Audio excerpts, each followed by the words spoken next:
It's a sunny one today. It's a hot one. It's a hot one. Thank you so much for tuning in to yet another installment of the Stay Uncomfortable podcast with your boy Yohan. It's your boy Oscar. And I just want to say, bro, I love you too. He told me off camera. I'm saying it on camera. Alright. All right. So how you doing, bro? What's up? What's que de nuevo? There's nothing new. No- Well, Then what are we doing here? new job. Oh, okay. New job? I don't know if Manny wants me to. We can just. This man got hired. Yes, sir. Mr. Big Money over here. He's being modest right now. Not gonna disclose that information. Don't want nobody pocket watching me. Listen, it is what it is. So I'm happy for you, bro. Appreciate it. Hopefully now you're gonna be relaxed. Definitely not in the cold, freezing my cheeks off. Put it however you want to put it. Whatever cheeks you want to talk about. Wow. Nah, listen. As someone who also worked in a freezer, not nearly as long as this guy. He's been there for what, 6 years? 6 years. I did it for 6 months, and I was like, "Yeah, I got it. I got it. Yeah, I got it. This is all you." I'm good. And that was the absolute last time. Hey man, it's not for everybody. You lasted longer at a call center than I did. And that was for me was like, nah. You know what I think it is, man? Once you're in the situation and you know that these bills gotta get paid, Yeah. that you got a family to feed, that you got lights to keep on, you'll do what it takes. You was there since you were living with your parents though, so In Walmart? no, in the call center. Oh yeah, yeah, So that's what I mean. Like you could have kind of. yeah. Before I got married, yeah, I was working there. I lasted a total of 4 years in the call center. You were good at it though, so Hey, it, I made the sales. I got a good enough paycheck to survive, and it was great. That's all that was. That went downhill very quickly, though. I'll tell you that. yeah, good ass paychecks though. Yes, they were. Yes, they were. You people that work for commission, you guys got it for real. Yeah, but that's such a stressful environment, bro. Yeah. It is one of the most stressful environments I've ever put myself in because if I can draw a distinction between 2016, which is when I started, Mhm. and 2020, which is when it ended Mhm. during the pandemic, I can tell you right now, my mental health was at a steady decline from the beginning, just going down. And it wasn't even because of the calls, it was because they were making it increasingly difficult to work there. And I still had to deal with people yelling at me. There was one lady I called the pterodactyl lady because she called and she was just the whole time, just yelling at me, bro. Just, I wonder how that's gonna sound on the mic. I wondered too. This man. Looking at a crazy ass sound wave right now. It's dumb, bro. So if I can recommend anything to anyone, if you want to preserve the little neurons and brain cells you got, stay away from call centers. Unless you live for that, like those conversations. But enough about work. Enough about work. How you doing, bud? You already know what time it is. I'm chilling, man. Honestly, I'm chilling. I'm straight. Like if I gotta give myself a rating, overall, I'm gonna give myself an 8. Entirely an 8. Overall, we had a fun weekend. We went to the pool together. It was fun. We had a blast. It was It was a sunny, hot weekend. I messed up, thrive in the heat. messed up my shoulder, beating you in a race. So he's gonna deny it, but to this day, I hold on to the fact that I taught this man how to swim. Bro, you didn't teach me I how to taught you swim. how to swim. I don't know how to float. What do you mean then? How'd you beat me in a race swimming? Yeah, but we weren't even in the deep You were end. you were in the bottom. It doesn't matter, bro. You were not touching the wall. It was 5 feet. He wasn't in the bottom. That's all you got to know. He beat me twice. And then my shoulder, I can admit that, but he can't admit that I taught him how to do that. It's my what. shoulder got messed up because I was, and then I already had shoulder problems, but yeah. I didn't teach you that technique to just skedaddle through the water, bro. Skedaddle. So I'm feeling like I'm not gonna give an overall number because it's really just like. So I would say mentally, emotionally, I'm like a 4. Woke up very anxious this morning. Um, physically, I'm like a 6. I haven't gone to the gym all week. Oh, that's why you woke up anxious this morning. I haven't gone to the gym because I kind of justified myself into being like, oh, I need a 1 week break. So, but I might go today. We'll see. And then spiritually, I'm like a 8. Okay, Yeah, that's good, man. I'm like a 8. I'm glad to see that you're at least, some variety in there, but you're good. You're good. You gotta sprinkle a little razzle dazzle in there once in a while. Now, you told me you have a question of the day I for do have a today. question of the day. What would that be? So I wrote it down, but I'm just gonna paraphrase it. So you've probably seen the reels. They kind of died down a little bit because now it's like it's been released for a little bit. Inside Out 2. Mm-hmm. What do you feel? I'm gonna just read it. All right. What do you think is like? What do you think about the concept, and what is the emotion that you resonate with the most? Hmm. The concept of there being a lot of different emotions running around in your mind, it's a nice way to Yeah, interpret what's yeah, going on. definitely more complex and more Yeah, crazy. even though I feel like it's just one person. You think so? Yeah, like I feel like that is treading on the territory of multiple personalities inhabiting my brain, which is Mm, treading on the territory of demonic possession. I know that's going crazily out there, but that's just where I'm going with it. I'm sorry. I'm that person. I'm just like, as a Christian, because here's the thing: before I'm a husband, before I'm a man, before whatever, I'm a Christian. I'm a right, son of God, right. and I have to filter everything to the lens of the Bible. I'm not saying that the movie in itself is inherently demonic. I'm just saying when you have this spectrum of emotions personified into different people, Right. and they can one take control at a moment's notice, that is not a healthy way to interpret emotions to me. I hope I'm not sucking the fun out of the movie for anyone here. You are. I am, I know. I'm sure to a few that like probably looking like you like this guy's fun at parties. No. Call me lacking. Anyway, just interpret it from a point of, okay, yes, it's a good movie to watch, it's a fun movie to watch, but It's one of my favorites. it's a it's one of the best Pixar movies. Yeah, My favorite one is Soul. I love Soul too. That one has my heart.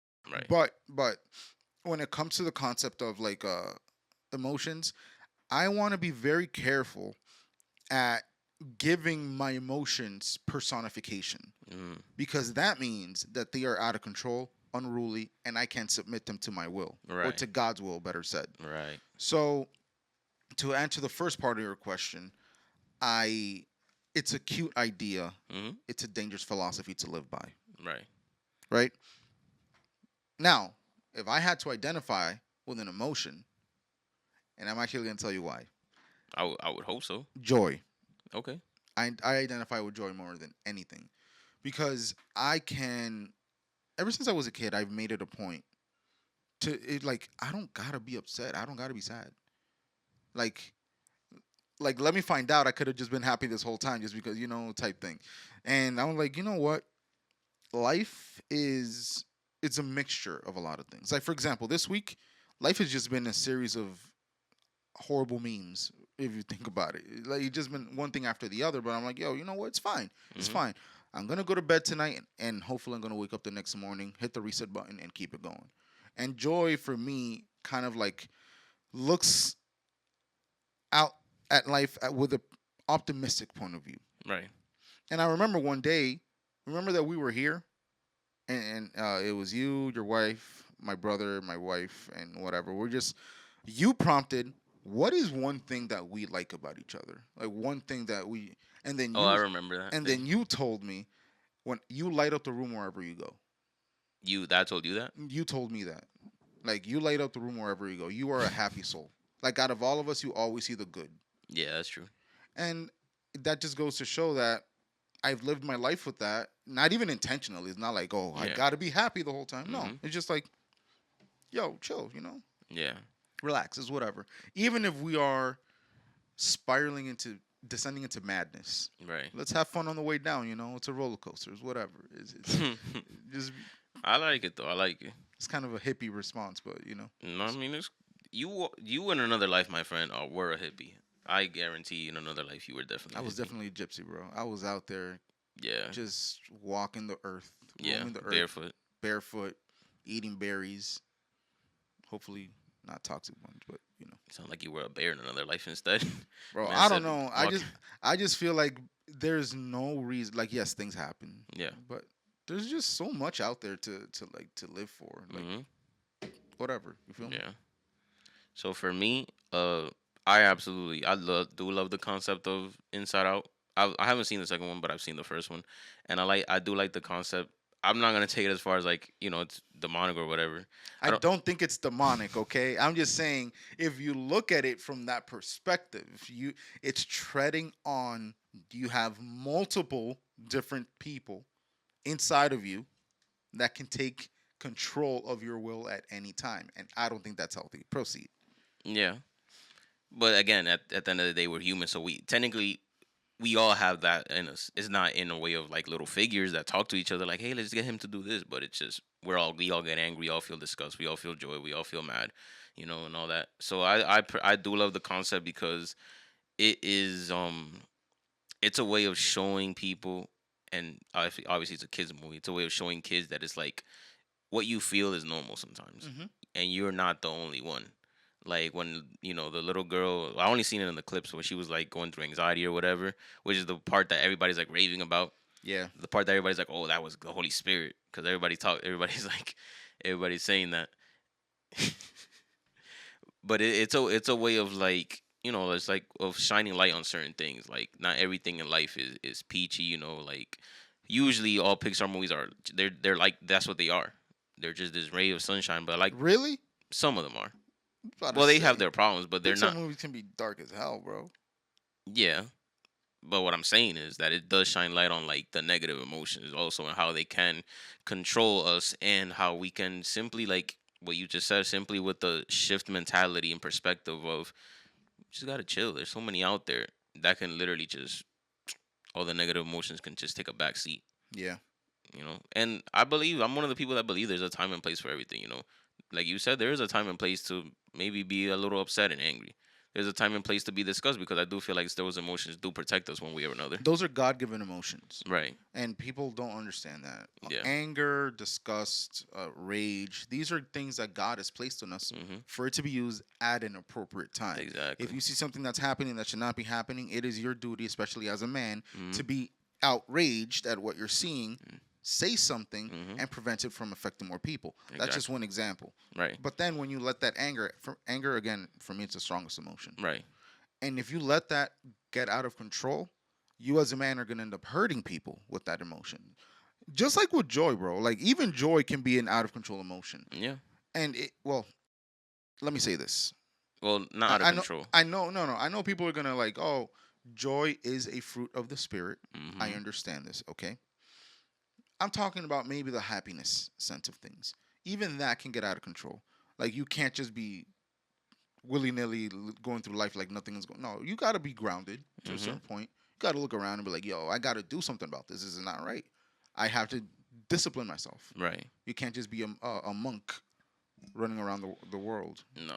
So that's just my 2 cents with that.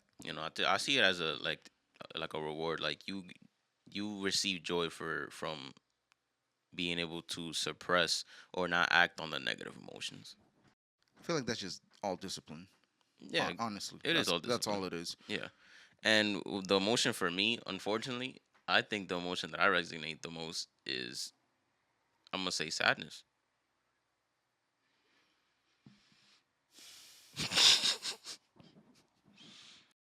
But I'm gonna tell you why, and it's really just me myself in my own head sometimes. I'm not judging you. I'm just go ahead. Go ahead. It's just me myself sometimes, like in my own head sometimes that I put myself in that mood.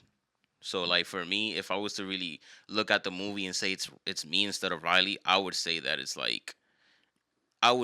it's joy and sadness both have their hands on the ball at the same time, and they're both kind of like get out the way, get out the way, get out the way, get out the way.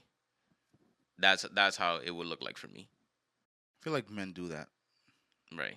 because we get in our heads a lot. Mhm. Do you feel like it's hard for you to accept the good things in your life? Mhm. That might be where it starts. Mm, Do you feel like you deserve the good things in your life? no, that might be where it That starts. might be where it goes through. Yeah, Do you feel like every good thing in your life has been a series of just, I guess this is what I'm getting type thing? yeah, We gotta learn how to accept our flowers and receive them and be like, okay, God wants me to have this. God wants me to, and not just have this. God wants me to protect this. And if we let sadness get in the room, like you can have it, I guess. No, no, no. You are worthy of what you have. You deserve what you have. And at the same time, you also have to be weary of protecting what you have. yeah, So, and I know that feeling. Uh, do you ever feel like you have imposter syndrome? yeah. Sometimes. Yeah, sometimes you gotta like kick that out the way Hmm. because, bro, life is life. That's Life is life. life is life. So, you know, maybe tell sadness to take a vacation type thing. So moving on to The topic at the hand. topic at hand. Last week we spoke about men's mental health, but where this is part two, we left off some prompts here that I wanted to get to because I thought they were important, Yeah. and I read them to you and you agreed. So segueing into that from Inside Out, that's really about emotions. Um, the prompt was titled "Things That Women Will Never Understand About Men." Okay. And then last week I also rephrased it Yeah. because I believe if women will truly never understand these things, it is useless to talk about them. Okay? I feel like these are things that maybe women struggle to believe or understand about men. Mm-hmm. Struggle. Yeah, Not struggle. never will. It's not. Or maybe never went through themselves because, for example, last week we spoke about the whole compliment thing, Yeah. where women usually get compliments a lot more than men do, Mhm. and we take the one compliment, which is usually from another man, and without that we hold on to that, Yeah.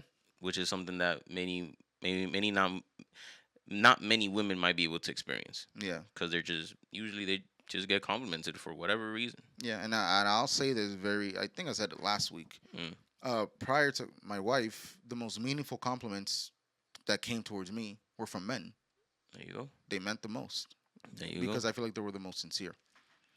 So I had the one that I have here says, I had a situation in that I overheard my fiance's mother once say to her in very different words that men have only two emotions, rage and horny. Basically sounding to me like she thought all men with emotions were just con men lying to get sex. I'm so sorry, man. If you ever, for whatever reason, get to see this show, I'm so sorry that you overheard that conversation. Yeah. Rage and horny. See, this is. Am I about to go off? I don't think so. I don't know. So early, go ahead. This is where the whole bear in the woods concept comes from. Yeah. Because if there's women who believe that men are simply out to get laid and get mad, that's our spectrum. Mm-hmm. Horny and angry. And then they think that sometimes those things pile up on each other and it's the same emotion. You are negating the complexity of a man's psyche. You're basically denying that men have more emotions than that, meaning that we are incapable of love, Mm-hmm. we're incapable of compassion, of empathy, we're incapable of forgiveness, we're incapable of disgust, like you said, Yeah. and we're incapable of feeling happiness. Or joy. If you box us into that, Mm-hmm. then that is a very problematic viewpoint in my opinion. I disagree because I feel like whoever wrote that on the thread was just, upset that he overheard that. Mm-hmm. But I don't even think most women think that. I think it's trendy Yeah. to believe those Yeah. things I about think men. I don't think they really use the word rage or horny. I just think that Well, he did say in very different words, so yeah, God true. knows what she was saying. So in our culture, in the Dominican culture, a lot of women do say like todos los hombres son perros. Yeah, All men are dogs. That's one that I guess you can not just see. Dominican culture, Yeah, but that's one that I feel like is the one used the most, like generalized. Like all men just want is this and that, like, hmm and that's not true. And Especially we don't help our case though. no, we are absolutely not. Because I feel like we do fall into the self fulfilling prophecy with that, Yeah, where yeah, it's we do. where it's like okay, if this is who you say that I am, then you know what, this I'm is gonna who I'm do it. gonna be. I'm gonna be it. And even sometimes, unfortunately, there's a lot of men who don't be this, aren't this way, but then they feel like they have to be this way because in the season of their life where they were a lot more emotionally available, they got taken advantage of. Or, or that can be true, Hmm. but also the culture that men are being brought up in teaches us that this is normal, this is okay Right. to be a dog, to be out in these streets. And then when we spend our entire youth doing these things, we don't know anything else. And something that should have been avoided is now a habit. Something that should have been looked down upon is now my personality. Hmm. So that's kind of, I'm telling you, we do not help ourselves. But it's not it's not an underlying genetic factor that men are these horny, angry Yeah. dogs. I assume, not I assume. I think it's also a lack of a lack of identity. Because like And if respect. if we look at it from like a whole life type of view, if you are the type of man who, let's say, seeks out the women who are usually like just out and about, they're into very superficial things. Most of these women want a guy who will give them good D and protect them. Hmm. And a lot of men tend to become this person even though they're not, just because that's what satisfies the woman that they're attracted to. And I say it's a lack of identity because many times we are attracted to things that we feel like maybe we're really not attracted to, or we feel like is not really what I want, but it looks good. So I'm gonna push back on that, and I'm gonna say it's not that bad of a thing to become someone that your wife wants you to be. Wife. If this is just a Well, random see, I girl, didn't say wife. well, I'm just saying because let's say that you do want to marry this woman, Right. and she requires certain things of you Hmm. that you do not possess. For example, you said the sexual part. I'm gonna go into the other part that you said, which is protection. Hmm. You're not this guy. You were never intending to be a protector. You're not But John Wick. I feel like every man should aspire to be a protector Right. because that's innate in our DNA. Hmm. If a woman is what caused you to become that person, and bonus points if you stay with that woman, that's a good thing in my opinion. So I'm not going to say that that's necessarily a lack of identity. It's so weird how sometimes I sorry to cut you off. It's so weird that how sometimes I have heard women be like, I love seeing my man get mad. It turns me on seeing my man get mad. That's just a sign of immaturity Hmm. and a lack of a lot of brain activity. Yeah. They got something else up there. They don't got joy or sadness or nothing. It, They got crazy they're up there. just feral, bro. That's all it is. Yeah. I don't. Men run from those women, please, because you're going to put yourself in danger. Yeah. I've seen women get upset because their man didn't stand up in a bar fight. Hmm. What you mean? I walked out with all my teeth, and you're happy about that? You crazy? And you're sad about that. I'm sorry. I'm sorry. But um, with that being said, I don't believe that this is what men are, and I'm not even going to say that women struggle to understand this part, Hmm. because I feel like any woman that has como decimos dedo de frente, like she can think, Hmm. she's gonna know that no, men are not just horny Horny and and rage filled creatures. monsters. Again, I am going to say it is trendy to believe those things. It is very popular and very, you know, going with the culture to say that men are just men or these people that just do this and that. And to the women who perpetuate that narrative, I'm going to tell you something right now. You create the men you hate. If you are pushing this form of thinking, shoot, even if you experienced this with a certain man and now you feel like this is every man out there, Hmm. and you keep on insisting that men are this way, like that, like his mother-in-law, then you are creating a situation, an environment where, again, self-fulfilling prophecy. Hmm. You're gonna treat man or every man that comes into your life as though he is this person. He is going to start acting according to how you treat him, Hmm. and you're gonna say, "There it is. I knew that men were always this way, but no, he wasn't always this way. You pushed them into this category, and that is what a self-fulfilling prophecy is." There's a saying that says, if you don't like the story I wrote, you shouldn't have played your part. Wow, wow, that's new. You shouldn't have played. You don't like the story that I wrote. You shouldn't have played the role you played then. Wow. Qué difícil me la pusiste. Men are simple creatures. Yes, we really are. We are simple creatures, and it does bother me because there's so many men who are good men, who are men that are filled with emotions, who are men who have no problem being vulnerable. They have no problem speaking about their issues, but then it's like because he tends to be quote unquote the words that's used is soft or sassier than most of the men you're dealing with, now he automatically is disqualified. I don't feel like acknowledging your emotions is a sassy thing. We don't think that. We're men. I was in a church event one time years ago, and there was a Q&A because this one guy came for marriage counseling. This was right before I got married. I was engaged. And this one woman sent up an anonymous question and says, "My husband is way too soft with his emotions, and he says that I'm his weakness, and I don't like that. I want my man to be firm. What do I do?" And the guy giving the lecture, he just stopped dead in his tracks and said, "If this man leaves you, I want you to know you got it. Tú te lo buscaste. Yeah. Like You asked for this. you asked for this." Mhm. And I'm like, wow. Mhm. It's incredible that there are men living in houses, because I'm not gonna call it a home.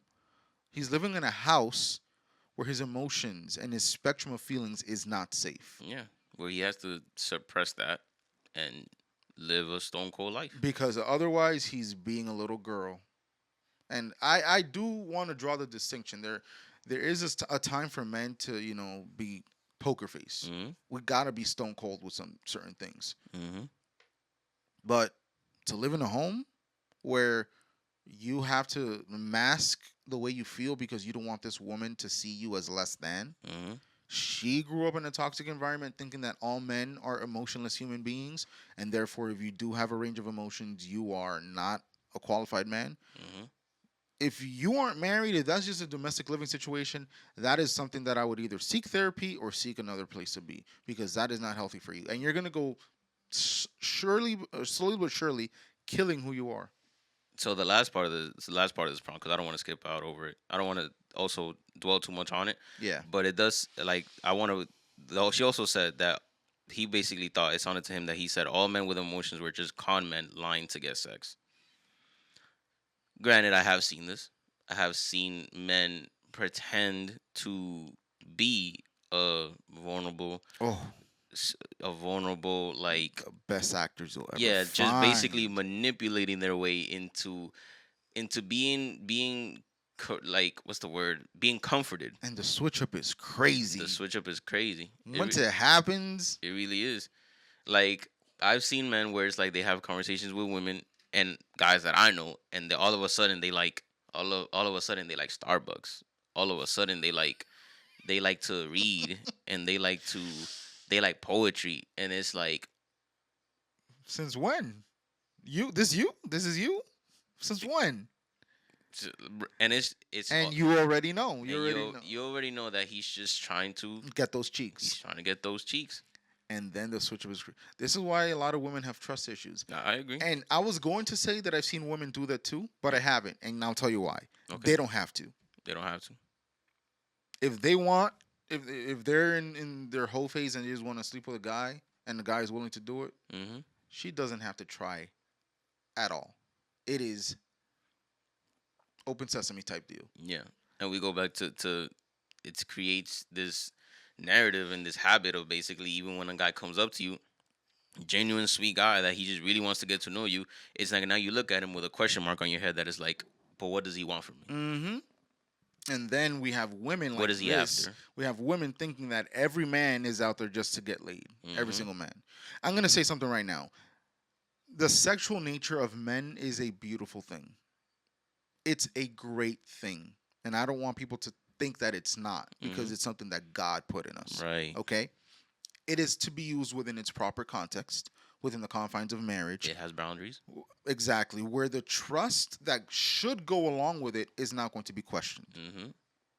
That being said, I blame us. Yeah. I blame us for participating in this culture, not just for participating in this culture, for creating this culture. Because if we really wanted to stop being seen as dogs, all we had to do is stop sleeping with women. Stop. Just cold turkey. Stop hookup culture. Throw it out the window. Wait for the one woman that you will call your wife and give your body to her. Mm-hmm. That's all you have to do. Mm-hmm. I have like a I guess a tip of what of a way that as a woman or even as a man, if you wanna either as a woman see his intentions, or as a man if you want to put it in her, like place it in her mind that I'm not just after your body. Wait 90 days before you have any sex with anybody. Like if you're talking to somebody and it's like a obviously get to know to date, wait 90 days before you have sex. I'm not for premarital sex at all. I But y'all are gonna do it Yeah, anyways. y'all gonna do it anyway. But wait 90 days.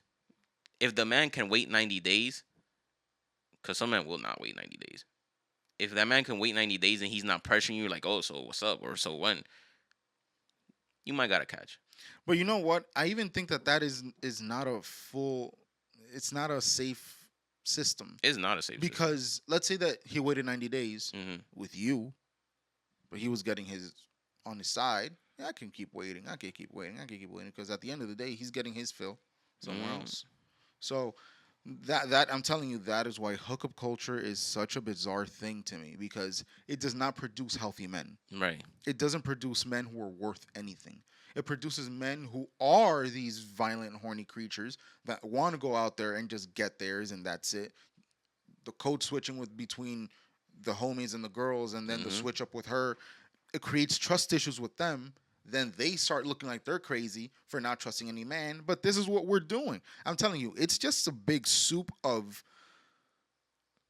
immorality, a soup of I don't know what I want. This is what I've been taught my whole life, and I'm gonna go ahead and do it. And Mm-hmm. then we get mad. We have the audacity, we have the gall to get upset when people tell us, "Oh no, you only have two emotions: horny and mad."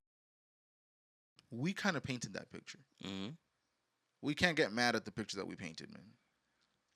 But you also are in control of your own narrative. So Exactly. Like don't, you don't have to be lumped in yeah, you don't to have to everything. be lumped into this generalization that all men are this. If that's not you, Keep it pushing. keep it pushing. You don't even got to say that's not me. You don't even got to get upset because it's not you. And the women that will argue with you that you are this person is really not a woman that's worth your time. Bingo. Go to church, go to church, go to church, go to church. Up next, I like this one. Hobbies are not just for fun, they keep us sane. This is where the gaming community has some grace with me. The gaming community. Yes, the gaming community. I'm a believer that an unoccupied Mind. mind is the devil's workshop. Yeah, you've mentioned that before, yeah. Firm believer in that saying because we cannot stop. We can't. I do believe that channeling whatever it is, your stress, your long day, your lack of fulfillment in life Mm-hmm. into certain hobbies is a healthy thing at first. This is the caveat, okay? I don't necessarily agree with the prompt that these things keep us sane. Okay. They might keep us occupied, but they do not keep us sane because I have seen people that all they do is game. Mm-hmm. All they do is watch anime. I love anime. I'm not coming for the anime people. I love anime. All they do is play D&D, Dungeons and Dragons. Okay. All they do is watch movies. All they do is build computers and play video games, and they are the furthest thing from From being sane. sane. Yeah, I can see that. They will flip out in a second. Mm-hmm. They will smash a $700 console because it was lagging. Yeah. Yeah. How does this seem sane to you? I really don't know why I gravitate immediately to gaming, but there's other things. For example, the gym. Mm-hmm. We all seen roid rage, Yeah. all of us. That's something that for you to be in the gym and be there for enough time to accumulate roid rage to get to that point, Yeah. that was a hobby. I just think I think that's what happens when you just make something your personality. Oh yeah, yeah. Yeah, because if you go into a hobby as a way of I need this Mhm. rather than I just want to do this because I enjoy it, Mhm. you get two different outcomes. Yeah. There's one Because thing. when you feel like you need it, the moment it gets taken away, like any other vice, Mhm. you're gonna flip out. Exactly. The moment you just want it because it's your fun time, it's like okay, I don't have to play right now. You know, the more we talk about this prompt, can you read it again? Hold on, read it again. Hobbies aren't just for fun; they keep us sane. Man, I'm sorry, but I can't. Oh my The gosh. vision. Here's the thing. When I hear that, right, Well, what's in, go ahead. What's the vision like? it's those. Put it into pictures for us. It's always that guy that has a wolf for a profile picture. Always the lone wolf that wants to make everything about him and his personality and his anger and his rage. The guys who see red. All I see is red. The, that type of person. That's what I'm getting from this Hmm. because I don't know, bro. I really do not see It's kind of like if I don't have this, like I'll flip out on anybody. exactly. That sounds to me like a vape to you. Yeah. The person who's not obsessed with vapes, they Hmm. flip out when they can't find it, and it was in their pocket the whole time. Hmm. I'm telling you that this is not healthy. I will say this is not healthy. No. So again, this is a thread that says things that women can't understand about men or struggle to understand about men. Hmm. This is not real. Yeah. Not at least not for a real man. Yeah. Because then we have the other part of this that's not really in the prompt, but it comes to mind. I've had a lot of men tell me I cannot bash their hobbies because that is where they find an escape. Hmm. And every single one of these men that told me this was married. Right. And I'm asking myself, why do you need to find an escape when your family is right there? Your family should be the safe haven. Your family should be the escape. Your wife and kids should be that. And if they're not, you need to figure out what your role in that was, why they're not a safe place to be. And if it's completely their fault, then you need to adjust some things in your life. But it is not healthy for you to just to check yourself in and check out of life. Yeah. I am. I don't want to say I'm gonna challenge you on that. I just Bro, think that challenge me on it. I Go just ahead, me, though. Just I just think there's a time and a place for everything. I absolutely. am a strong believer if you are uh if you are a good father and mother, a good wife, competent husband, good husband, life gets to you. Always. It does. Sometimes I tell people all the time, like if you're a mom, like take the kids to grandma's for a day. Mm-hmm. Go do your nails, go be a woman. Not a single woman, but go be who you were before you had kids. Yeah. I don't like when I see again making their identity. Granted, yeah, you are a mother now, but I don't like when people like you ask people, it's like, oh, so what do you do now? And they're just like, I'm a mom. So they They they lose their identity to a an occupation. right, and it's like, granted, yeah, hobbies shouldn't be what keep us sane, but I feel like hobbies are things that we learn to do at when we're young, and we just try to find time when we're adults to do them Yeah. to kind of, I guess, give us that sense of like I'm just trying to make it. Like I'm glad that I can still enjoy this and be able to be a mom still, be a dad, and not like lash out. Yeah. Not this is not gonna keep me sane. Like if I don't have it, I'm gonna go to a psyche. But it's like okay, I can enjoy this for myself, just me, myself, and God. So, yes, I agree with you, right? And I am not against people having hobbies. In Right, I fact, know. I encourage it. Mm-hmm. We need outlets, you Right. know? But the notion that these things are what keep us grounded. There's No, so much there's so much more out there to mm-hmm. live for, to actually keep us grounded. Family, community, God, more than anything God. Those things are there to keep us grounded. Without those things, we will actually go insane. Okay. Yes.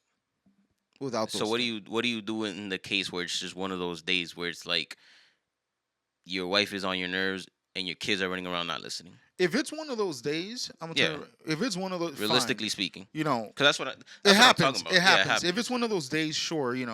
Take some time. Mm-hmm. Be a little bit. Just don't detach. Just step back. Yeah. But even there, I would caution. I don't think it's healthy for a man. Like, sure, it's okay to step away from a heated moment Mm-hmm. to calm down, get cool and collected, and then come back to it. But then what I've seen people do, in fact, I'm guilty of this. We step away from a heated moment with the intention of cooling down Mm-hmm. and just, forgetting about it. And that's exactly what happens. We forget about it. Yeah, and it doesn't get revisited. There's no resolution. Okay. Yeah. There's no positive reinforcement of Mhm. like, okay, I did this wrong. There's no actual of like, if it's a situation that can be fixed, how can we fix it? Exactly. Because at the end of the day, if you have kids, kids will be kids. They are. Kids will run around, kids will jump around, kids will knock things over, things. And, as an adult, like, you pay $500 for a couch and you see one of your kids just with a marker like this. $500. Well, Where are you getting $500 couches from? but I don't know. Like I just said, whatever. $2,000 couches and you just see your kid just with a marker. Yeah. Or on the wall with a marker. As an adult, like, you sweated for that. Like, yo. It's like, my guy, like, it's one of those things where I like, we're not parents, but I've seen it a whole bunch of times. Yeah, but here's the thing though. Going on with that point, Mm-hmm. if you take that moment, step away, take a calm and collected, that's fine. Right. Because you don't want your correction towards your child to be a traumatizing moment for them. You want to be, hey, listen, we don't do that. Right. You're going away to army camp, okay? We're shipping you away for a few months. Damn. But if let's say that it's the normal thing, you have a Mhm. fight with your girl, Mm-hmm. things happen. Mm-hmm. If you code it into your brain, I'm gonna step away, beep, turn on the PlayStation, sit down, play, And not talk about it then. and not talk about it. You are creating the perfect Okay. conditions to repeat that offense. Okay. See, we're on the same page now. We're on the same page. That's all it is. I'm not against you doing that. What I'm saying is, if you are that person that disassociates very quickly, because I know a lot of guys, bro. Once they're locked in, they are locked. Yeah, they're there for hours, and then unfortunately the women I guess so used to that it's enabled. So now it's like, as you play the game for 5 hours to try to get away from a discussion, your wife is cooking you dinner because that's her job, and as you sit at the dinner table and it's like you never just had an argument. That's so bad. Yeah, and it doesn't get talked about ever, and then it just piles up like like a snowball. Mm-hmm. And also for the women, I just want to tell you out there, if you're resistant to the conversation too, because I've seen this happen. Mm-hmm. Like, yeah, maybe he's a repeat offender, but why? Mm-hmm. Was there ever a positive conflict resolution? Or did you just stay pissed, don't talk to me, go away, and then there was never really a conversation? Oh, that's a you problem. I don't care. Yeah. No, you are part of this too, and you are to help. Okay, I'm just gonna say that. But for the guys, if you know that you're one of those men that lock away and just lock in, and you can't get them out of there because now they're here, and this whatever happened over here is completely irrelevant now, because now I'm focused on my game. You got to do better, man. You have to understand that this is not a healthy way to live, Yeah. because you're gonna get to an age where you do not know how to have a conversation now. Yeah. So we're not, hobbies aren't just fun. They keep us sane. Hobbies are fun, and they should always be fun, and they should always be a way of us to relax and enjoy ourselves Mm-hmm. as a tool to, be visit an uncomfortable conversation with a more level-headed mindset. Yeah, I feel like the prompts that we read today are more like demystifying these things, Yeah, kind of, yeah. because I also want to be in the camp where I advise men not to believe these myths. Mm-hmm. Because if we lock ourselves in the mentality that women will never understand this about me, that is enabling us to never fix that. Because this is who I am, women will never understand, and therefore it's okay. No. Women maybe have a difficult time understanding the inner workings of a man, but the two things that we read today that men really believe are lies. They're half truths. Yes, men have created cultures where we're seen as rageful and horny, but that's not who we are. It's who we present ourselves to be. Yeah. Two different things. Hobbies do not keep us sane. Hobbies are fun. Mm-hmm. but they don't keep us sane. They shouldn't. It should not. And if you're a And if they do person, you, then you need more than a hobby. You need, Jesus, yeah. that's what you need. If you're a person who has, man or woman, if you're Mm, using hobbies I'm to, glad you said that. yeah, bro, because if you're using these things as a mask for your inner workings, there's gonna come a point where these things that keep you sane are no longer gonna have its effect on you. Right. It's gonna lose the potency. You're gonna lose your magic, and you're gonna notice that you are even worse than you first thought you were. If you just would have talked about it at the beginning stages, you just would have had some uncomfortable conversations here and there, Hmm. look inside and actually put the work, you would have been in a whole different landscape now. But since you decided to go away, to lock yourself away, and I don't know, whatever it is that you want to do, whatever your hobbies are, now you got a problem on your hands because now you hate your hobby, you resent it, you resent yourself, and you resent us for talking about it. Are you done? I actually have a question of the day. Okay. Yeah, this was, and I'm gonna apologize right now because I'm going through my DMs. I say this almost every week. This was sent to me November of 2023. Mm. I did message the guy who sent it to me and told him that we're gonna be talking about it, and he said thank you because he still has not made a decision since November, almost a year. So I'm going to just pull this up right here. I'm gonna rephrase it though because he said 7 years. At this point, might be 8 years that he's been going through this. All right. Hey guys, should I leave my church? It's a heartbreaking one. I've been in this church for 7, 8 years serving. And as of late, I have noticed that my church leadership has been very incompetent with the matters of the soul and keeping the flock. I have talked to other people about this and I've gotten mixed responses. Some people say, listen to this. I need you, the listener, to listen to this part right now. Some people say that I am in charge of my spiritual life. Others say that if I leave, I will be setting a precedent that church hopping is a good thing. I am married, have no kids. I don't know if he has kids now. Probably not. And I want to do what's best for me. I don't want to set up a bad precedent and I don't want to set a bad example for my wife. What should I do?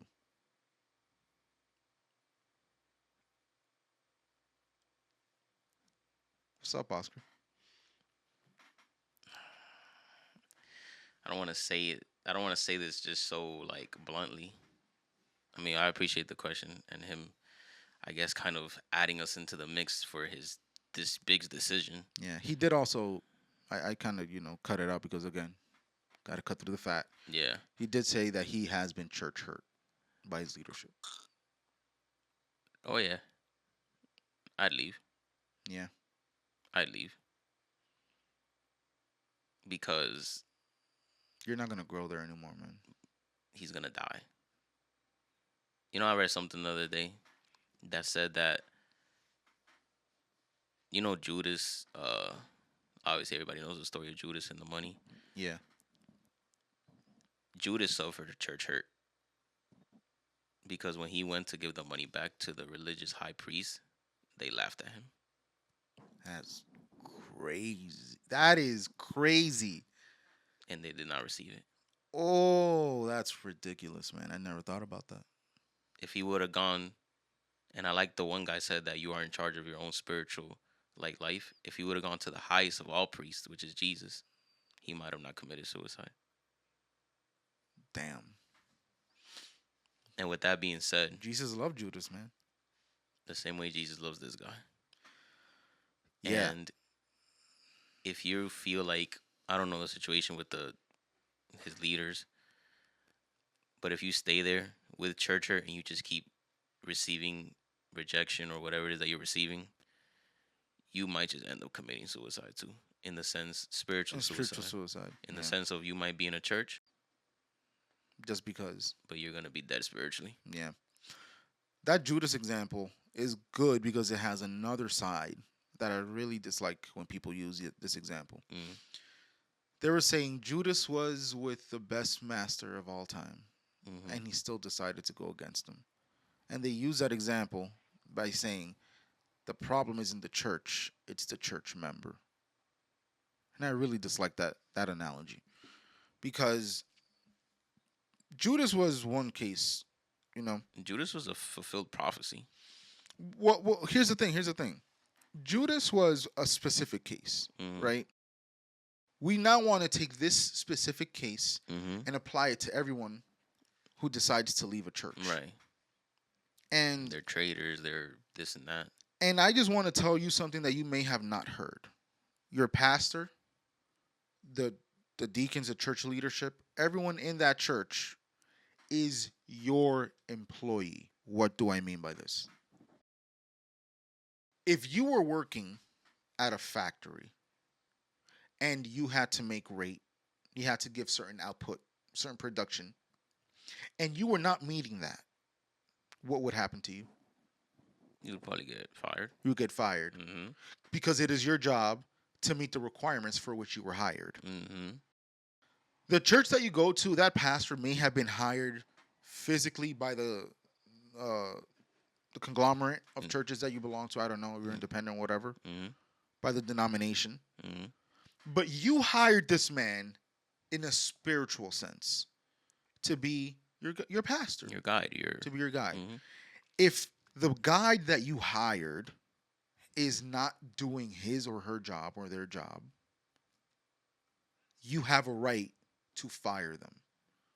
You have a right to leave because they are not meeting the expectations that they themselves say that they can do. Obviously, I'm not saying that you don't have any spiritual autonomy. I'm not saying that they're going to walk you by the hand all the time. I'm not saying that they're going to be the ones who pray for you. I'm not going to say that they're the ones who seek God for you. No, that is your job. That is all up to you. But if you're telling me that the church leadership that you are currently seeing, that you have employed, is not, they're not competent, Mm-hmm. you're saying that they keep losing people, they just keep leaving because they don't care, and you've been church hurt, and you have to reach out to two strangers on the internet to talk about this? Hell yeah, I'd leave. Which we're not two strangers because we're brothers in Christ. I just want to say. I love you. I just want to say that. I love Yeah, you. we love you, man. And furthermore, there's an even more important point that you mentioned here. You are married. It is not just your spiritual life at this point. You are the watcher of your wife's spiritual life. That's biblical. Bible says that we're to purify our wives. If you love her, because I'm pretty sure that she's told you to, hey babe, listen, I don't like this. This isn't looking good for me. This isn't looking good for you. I don't like the way they treat you. I don't like the way they talk to you. And then we develop this false sense of loyalty Mm-hmm. to congregations just because we've been there for years. You know that many people don't Which- even choose their churches? Which we have.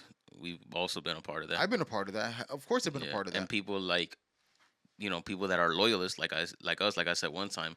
Sometimes we feel even bad for leaving And or pointing out these things. exactly. You're going to be called a rebel, like rebellious because you're leaving, or you don't want to submit to church authority. I hate that saying so much. Submission to church authority is not blind obedience.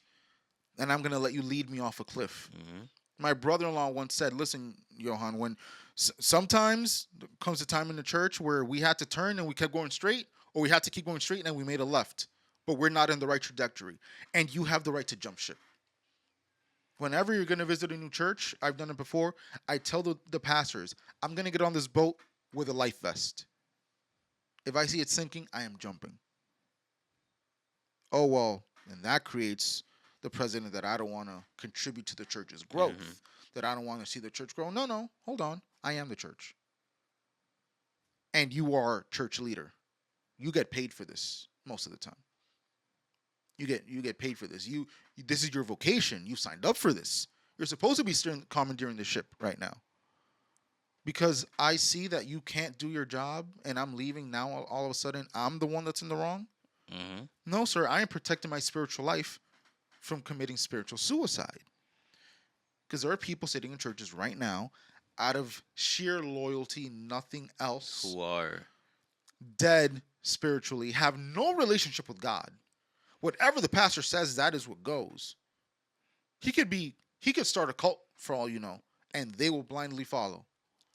It's Matter of fact, that's how cults start. it's crazy how you mentioned that the spiritual suicide within church. And the first picture that I got is there's a lot of churches with a lot of chairs that are filled with a lot of knots on their necks. Mm-hmm. That's a crazy vision, bro. I don't know why I just got that. And I wanted to say just one more thing. I don't know if we're gonna wrap up. And I'm not really in a hurry, but I wanted to say one more thing. And You it's said not really hungry or not not really really in in a a hurry. hurry. Yeah, not really in a hurry. I'm both. um, it's like cancer. You got to be able to cut a finger in order to save an arm. And although you don't have kids yet, if you stay in this church and keep being spiritually abused, your kids will feel that, and your marriage and wife will feel that as well. Yeah. And then eventually they'll ask questions. Why is it like this? Why, why do you speak this way behind closed doors within the home about the same church that we go to? Oh. Oh, that's deep. Yeah. That's what happens. And they're Yeah. gonna be like, why are we still here? Like, Or there, and then then the worst question might come up. Why are you even Christians if this is how God acts? and then we forget that many times general curses don't happen because of spirituality, but they happen because they're just habits that we regret to get out of. Generational curses. Yeah. Generational curses.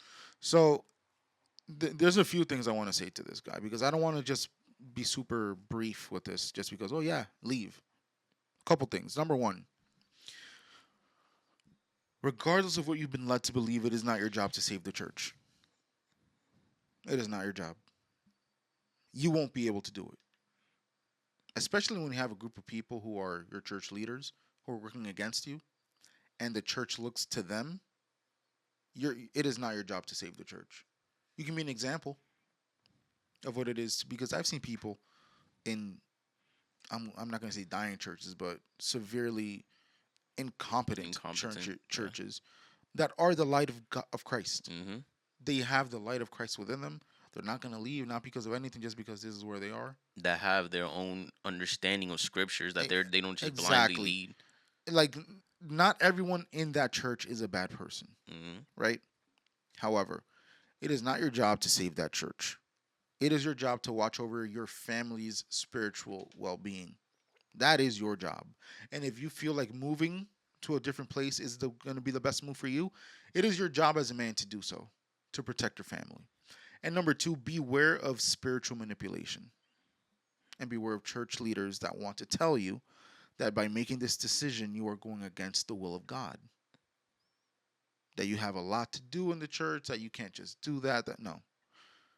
Beware of spiritual manipulation because I'm getting the vibe that that's the type of thing that these people would do, that they would try to pull off. Mm-hmm. Oh, what do you mean you're leaving? Why? You have to be a faithful church member. Blah blah blah blah blah.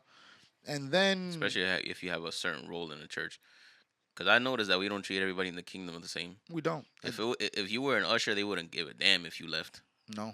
God forbid you're a musician or somebody who preaches. If sometimes. If that's you, you're gonna be in for some better conversations. If you choose to have the conversation, which is number 3. This is gonna sound very immature. Just leave. You don't owe anyone an explanation at all. You do not owe anybody a conversation, an explanation. Just stop going. And if you do choose to do that, track the amount of time it takes for them to reach out to you. That's going to tell you a lot. Mm-hmm. It's going to tell you quite a bit. Not church members. We're not bashing the church members here. We love them, right? And we love the leadership too. How long does it take the church leadership to realize that you're no longer going? And if they do realize it, what is their approach to you? Are they being condescending? Are they being mean? Did they assume something about you? Or did they ask, is everything okay? And even then, I wouldn't take that as a green flag to go back. My opinion, my honest conclusion here is leave, man. There's so many good congregations out here that do preach the word of God, that are compassionate with its members, that do care about its people. Yeah. You could be so healthy next year if you make a decision right now. Yep. You and your wife can be in a whole different headspace. Like, wow. Listen, it's gonna be weird to you when you go into a church and you see people actually caring about you. That's true. It's gonna be so weird. Like, Mm, wow, this is what competent church leadership looks like. Damn. This is what a pastor is supposed to be like. My pastor's actually happy. He's a joyful person. He's actually interested in my life. He's interested in me, but he's not pressuring me to anything. He's giving me my Hmm. space to grow. He believes that I have spiritual autonomy and that I'm the one who's in charge of making my own decisions. That he is not an integral part of my life. That he's just there as a priest and I give him the amount of access that I want to into my home if I want to. These are weird things that you might be hearing that you may not have heard from another Christian. But on Sunday, I was actually chilling with a pastor. With your pastor?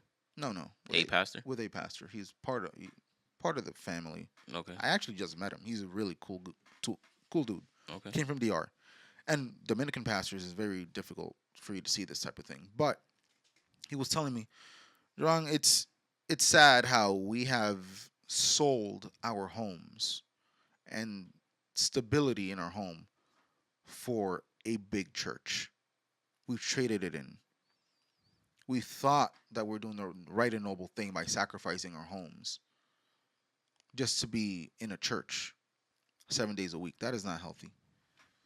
It's sad that many churches will manipulate their members into being there every day, but will not have a damn thing to say when it comes to their family's well being. Mm. Many churches, he has said, I've seen many churches destroy marriages because they require too much of those people, both the man and the woman. They require so much of them that they leave them no space to actually thrive as a family. The church is supposed to be doing the opposite. If the church is working against you, it makes no sense to stay there. If your congregation is not something, a congregation, listen, best tip, go to a church that is family first, that is family oriented, that tells you that your biggest ministry, your biggest responsibility to God is your family. That's all I got to say about that. Hmm. I hope this finds you. And just in case you need it, like I found a Bible verses in case, because God knows better than us. 2 Timothy 3:5. It says they will act religious, but they will reject the power that can make them godly. Stay away from people like that. Could have just read that and kept it pushing. Yeah. So yeah, man. Be easy. I would love to hear the The follow up. the follow up. Me too. I would love to get a follow up. Yeah. So if I don't know if he wants to, will you communicate with him? I'll communicate with him. Yeah. If I didn't delete the message, Okay. I do that just to go cleaning it up. But I think I still have it there. Okay. So I'm gonna follow up with you. Uh, whatever decision works for you, man. Save your family. Anyway, yeah, This was another episode of Stay Uncomfortable. and I hope you guys tune in next week. Subscribe and like.